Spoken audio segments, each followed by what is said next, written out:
Developed by Trilobite and published by Virgin Interactive Entertainment on April 1st, 1993, The Seventh Guest would be a wildly successful, story-driven puzzle game that took full advantage of emerging CD-ROM technology with its use of full-motion video and CG graphics. It was the first game to use 640 by 320 resolution with 256 colors, and as a youngster who picked this game up upon its release, I was completely blown away with every single one of those colors.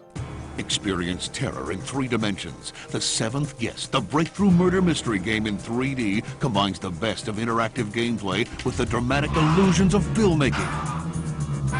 Its deviously difficult puzzles were punctuated with a narrative involving a cursed toy maker named Henry Stauff, whose mansion is haunted after his toys end up killing dozens of children. In the game, you play as Ego, a faceless protagonist who needs to not only uncover the mystery of Stauff's mansion, but also save a young boy named Tad, who Stauff is looking to use as a conduit to re-enter the world of the living. 2 years later, Trilobite created the sequel, The 11th Hour, which took place 60 years after the events of the first game. In it, you play as an investigative reporter who enters the Stauff mansion looking for your producer and lover after you receive a cryptic message from her. Though it had a mixed reception from critics, many saying that it felt too similar to the original game, it was a commercial success with sales of nearly 300,000 copies in the United States alone by May of 1996. Both games were ported to many systems over the years and ended up on tablets, got remastered, but although there was an attempt to kickstart an official sequel in 2013, it didn't meet its backing goal.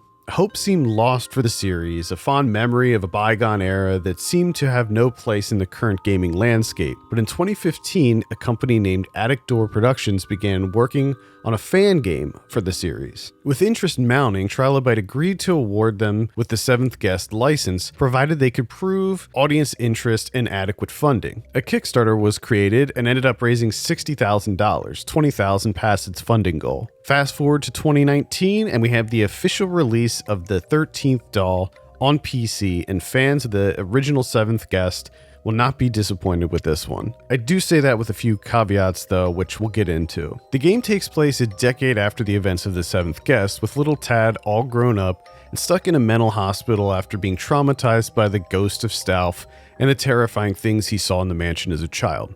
A new hotshot doctor takes over the care of the patients and decides to try out a treatment method with Tad that involves taking him back to the mansion to face his fears. Obviously, this proves to be much more than he bargained for, as Stauff quickly begins manipulating the young doctor. Nonsense. Evan, please, we should let him sleep. You don't seem to understand. This is our show. We call the shots, not the patients. And don't call me Evan, it's Dr. Thornfield. For this review, I will not be spoiling the story because it's a relatively new game, but I might inadvertently show the solutions for a few puzzles, which might not necessarily be a bad thing if you're struggling through this like I was. We start things off in the sanitarium and we get a brief backstory on the current situation along with an introduction to Tad and Dr. Richmond. I love how Tad is still wearing the same clothes he was when he was a child, like he went straight to the hospital after leaving the mansion and they just never gave him a change of clothes. A ghostly apparition appears and tells Tad to trust the doctor and go back to the mansion to end things once and for all. Then she says she has something to show him and proceeds to not show him anything. I can't go back. I'm stuck here. I Oh, can't. but that's not true, Tad. At this very moment, there's a new doctor roaming these halls. You can trust him. He'll help you leave this place. And then you can return to the mansion and finish what you started. But first, I have something to show you. What? What is it? Trust Dr. Richmond. Dr. Richmond? At least that's what happens if you choose to play as the doctor. That's right, in this game, you can choose to play as Dr. Richmond or Tad, and each have different sets of puzzles and objectives. I chose the doctor on my first playthrough, but after completing his part of the story and restarting as Tad, I discovered that you don't have the ability to skip any of the cutscenes in the game, which is a pretty big hassle, having to watch them all over again. So the doctor proposes immersion therapy to Tad. He agrees and they head off back to the Stauff mansion. Once you're in the mansion, you immediately begin feeling those nostalgic vibes from the original game start to boil to the surface. Stalf's domicile is lovingly recreated almost perfectly, from its big staircase in the foyer to all the rooms upstairs, and even many of the same pieces of furniture are still there, like the clock and the telescope and even the globe. It's apparent that this really is a game made by fans, and they went to great lengths to make it feel just like a continuation of the 90s classic, for better and for worse. As the Doctor, you get hoodwinked by Stalf into finding parts to finish building his great machine with the promise of fame and fortune. So to do this, you need to explore the mansion, solving his puzzles in order to progress deeper and find all the missing pieces. Like the Seventh Guest, the story is serviceable, but really only acts as a means to an end, a way to justify stringing these puzzles together. Speaking of puzzles, there are 26 of them altogether divided over both characters, and they are f***ing hard. Not impossible, but challenging to the point of frustration on many of them. Now, I really like puzzle games. I was a huge fan of the other two entries in the series, and I'm a big fan of more modern games like the Professor Layton series, but I also don't consider myself an expert at cracking puzzles. I struggled through almost every puzzle I came across in this game to the point that I wasn't even sure I'd be able to complete it. There is a hint system you can use, but I found it almost completely useless, with the hints mostly giving you information you should already know after a few minutes of tinkering. I didn't realize this until I started the TAD playthrough, but if you continue getting hints, you'll eventually be able to just have the game automatically solve the puzzle for you, which is fine if you're truly stuck, but I know my stubborn brain would never let me choose such an option. While they are ridiculously hard, I wouldn't say that the puzzles are any more difficult than the original game or the 11th Hour. However, if you're looking for a real challenge, it's here. I began my playthrough a few days after the game came out, so there were no walkthroughs or guides of any kind, which I guess is a blessing and a curse. It forced me to get through on my own, which I suppose gave me some sort of satisfaction, more so than if I used a guide, but man, it was a rough road. And again, this could just be that I'm a dum-dum when it comes to puzzles. They were all fairly intuitive and varied and fit within the theme of the game nicely. A few quality of life improvements were introduced into the 13th doll as well, with the first notable one being the freedom of movement.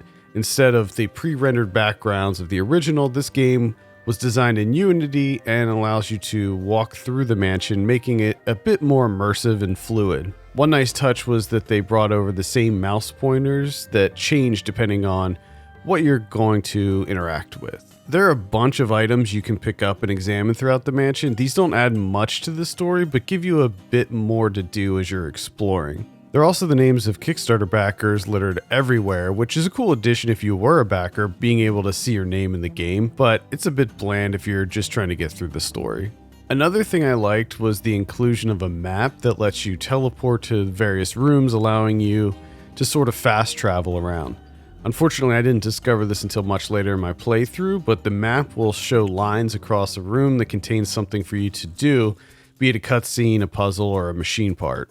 Now, because this is a fan-made game with a small budget, it's noticeably rough around the edges, and while I'll say up front that I think the team behind this did a fantastic job in capturing the look, tone, and vibe of the original game, I still have to address some of the issues I had with it.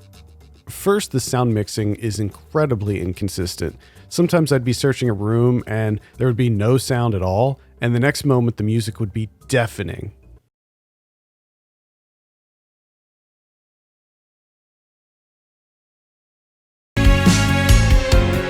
I tried adjusting the volume in the settings, but for some reason the dialogue can only be as loud as the music. I already mentioned the poorly implemented hint system, which didn't really help with any of the puzzles, but another annoyance is the constant heckling you get while working on these puzzles. It's wonderful to see you're not letting your education get in the way of your ignorance. As the doctor, a ghost lady berates you. I'm not sure if she was Stalf's wife or one of his victims, and as Tad, Stalf is the one throwing shade. Brat! I thought you were toast. Get out of my sight. This is fine every once in a while, and if you fail a puzzle, but it happened way too much.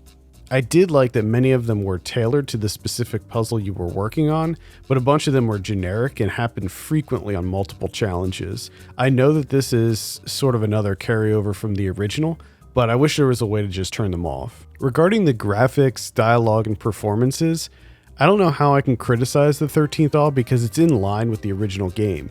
The actors feel like they were pulled from a local theater troupe, the green screen is jagged and poorly done, and the graphics look incredibly dated. But again, this is in line with a game that came out in 1993, so I can't really knock it for these things. One cool thing is that they got Robert Hirschbach back to reprise his role as Henry Stauff. His voiceover work is what really puts this over the top in terms of homage to the original. After I completed the doctor's portion, I was going to go through Tad's story, but I got stuck on this part where you have to go through a maze, and dear God, I hate mazes so much. So after spending what felt like an eternity trying to map this out on paper, I gave up and figured I saw enough of the game to draw some conclusions about it.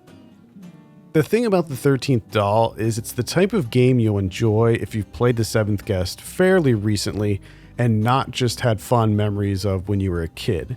With old games like that, it's easy to forget how janky they were and focus on the positives. It's sort of like watching the Mortal Kombat movie as a kid and loving it, and then watching it now and realizing how dated it really is. Sure, it's not the technical achievement that the original may have been, but I just like that this game exists.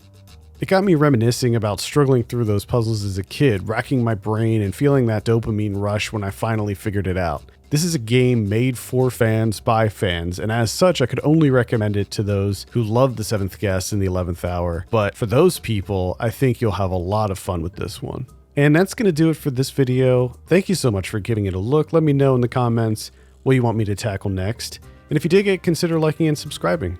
Until next time, my name's Adam Patterson, and I'll see you later.